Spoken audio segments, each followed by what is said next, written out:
What's going on in the condo market in 2025 in South Florida?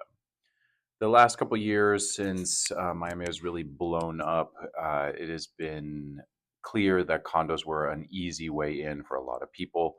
But with the incident happening in Surfside with the Champlain Towers, regulation here in Florida has significantly changed. And condos, older condos and specifically, are going through a lot of changes right now, having to up their reserves and comply with state regulations now. And I am getting calls over and over again from clients that have bought in condos over the last couple of years, even modern condos, 2008 and newer.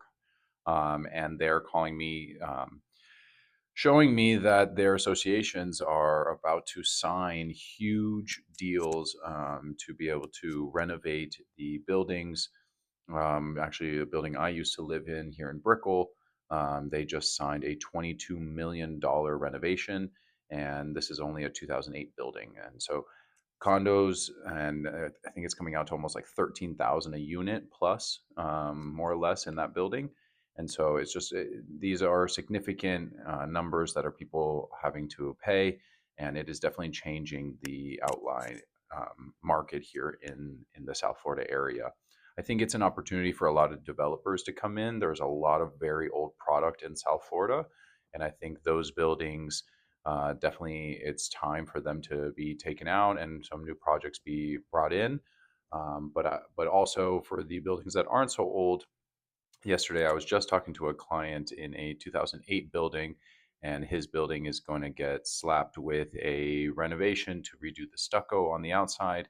And even a small unit is getting assessed for about $9,000. So the bigger units, it's probably like 15 and 20 for the three beds.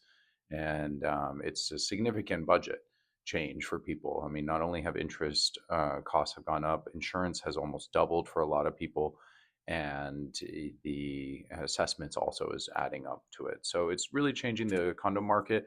I think buildings that are more than 30 years old and 40 years old plus, they're going to be very difficult. It's a very hard sell as a broker to be able to convince someone to go into these buildings when all the news of these major renovations and regulation are coming around.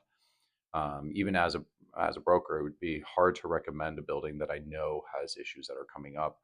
I would definitely be gearing people towards um, buildings that have things taken care of. And I think is a big representation of quality and maintenance long term is even if a building is from the 90s, if it's still in good shape and they have good reserves, the unit owners aren't being slapped with these assessments. So I think it's definitely something that people need to look out for here in South Florida. The older condos, anything from like 2005 and back, really do your research before getting in.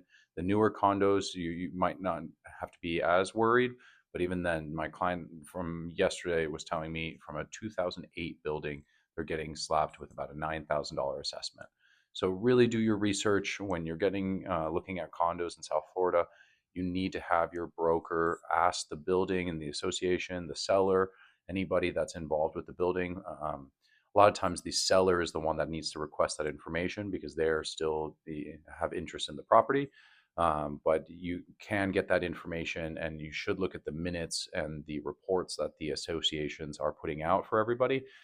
It's really important because if you see a budget deficit, or if you see that a project is coming, you got to be able to work that into your numbers. It's okay that a $9,000 assessment is coming as long as you had that planning and you were leaving a budget for it.